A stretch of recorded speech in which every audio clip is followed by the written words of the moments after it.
So my first stop on my big adventure to Seattle.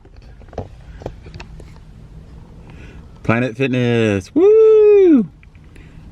I'm definitely going to shower. We'll see if I work out or not. I haven't decided. So the Planet Fitness in Tacoma on, I think it's 19th Street. Really nice. It's like the locker rooms are like a day spa, and the workout area was big and spacious, and everything looked brand new. So definitely a great Planet Fitness to go and take a shower and whatever else you'd like. That was an awesome Planet Fitness. It was new and big and spacious, and the locker rooms, they were like a day spa. So definitely recommend that location. Tacoma, I think it's 19th Street maybe. And yeah, it's a really good one. So I couldn't be in Tacoma and not come to this place. I've seen pictures of it many times. This is world famous Bob's Java Jive, originally known as the Coffee Pot Restaurant. It was built in the 20s and now sits in a pretty industrial, kind of gritty area of Tacoma, right near the overpass of the highway. And yeah, but it's a pretty cool place. It's made out of concrete. It's been serving coffee and food for over 80 years. So originally it was owned by a guy named Bob. No, originally it was owned by a veterinarian, and his dream was to create a restaurant that was in the shape of a coffee pot, which is a pretty interesting dream. And I think back in the 1950s or maybe 60s, it was bought by a man named Bob, and he changed the name to Bob's Java Jive. And he gave it a kind of a tiki theme, or a Polynesian theme, which, you know, at the time was the rage. But he turned it from just a diner into a live music venue.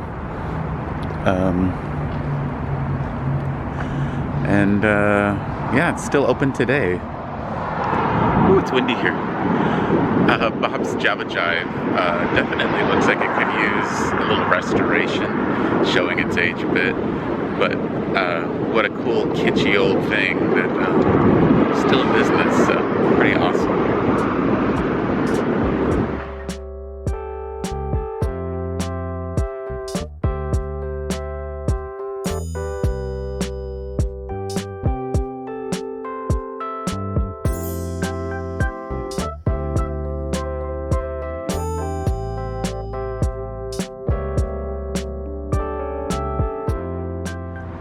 And Bob's has a beer garden. And over here you can see kind of that jungle. Well, I said Polynesian, but I don't know. There's apes and lions. Interesting.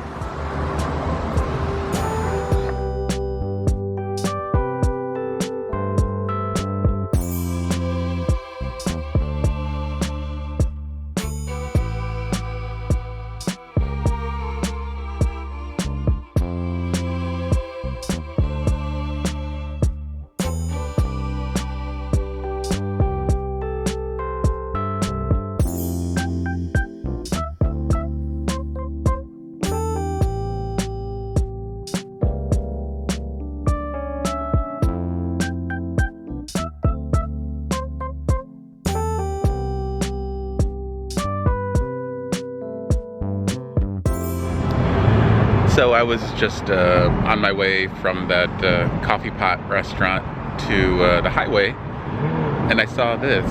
It's the Almond Roca factory. It's, as far as I can tell, it's the original one. It's very old and kitschy and cool, and I had to stop. It's just up the way from downtown Tacoma. You can see it. Downtown is right here. Right by the highway though also. It's a noisy area. But I don't know, pretty cool.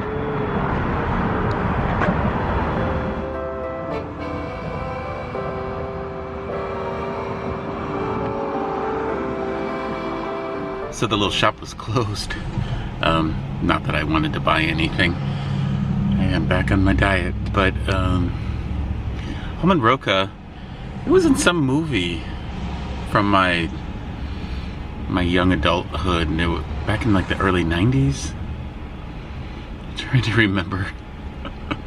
But the star in that movie ate a lot of almond roca. I do not remember what it was, but I do remember back then it wasn't so common to see it, at least not in the Midwest. And so whatever the movie was, one of my friends was a big fan of the movie, so I remember seeking out almond roca, and I had to go to some far away store and purchase some for her. So that's my connection to almond roca, a very vague one, but it's still, you know, I have that like response to it, like, ooh, almond roca. So it was cool to see that.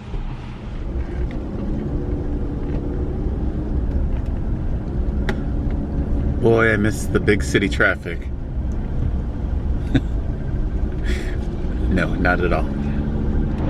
So I had to look up what movie that was with the almond roca, and it was Welcome Home, Roxy Carmichael, which is a Winona Ryder movie from the 90s. And I had a pretty huge thing for Winona Ryder. I still like her a lot. She's very captivating to me for some reason.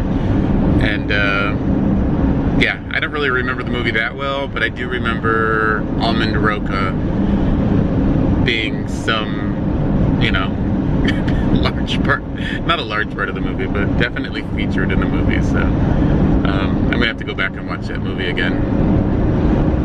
I'm at the SeaTac rest area, and this place is busy. It's packed with vehicles.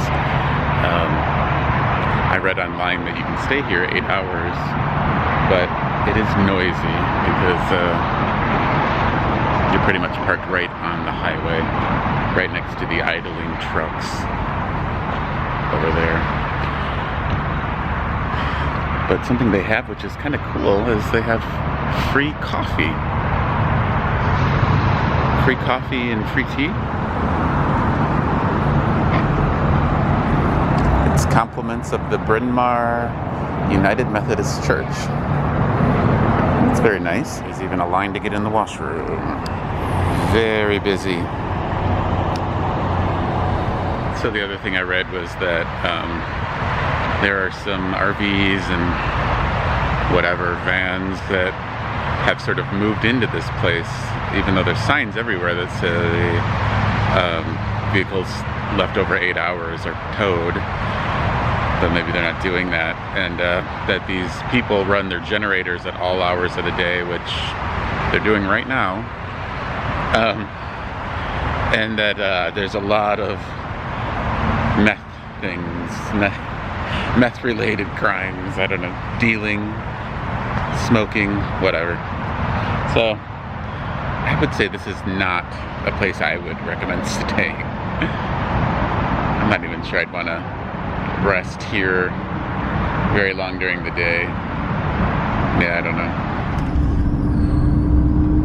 know. The rest stop is right next door to a big water park though. That's kind of cool.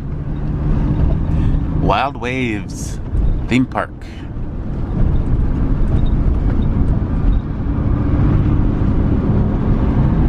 Is it ever sunny enough here in Seattle to go to a water park? I don't know.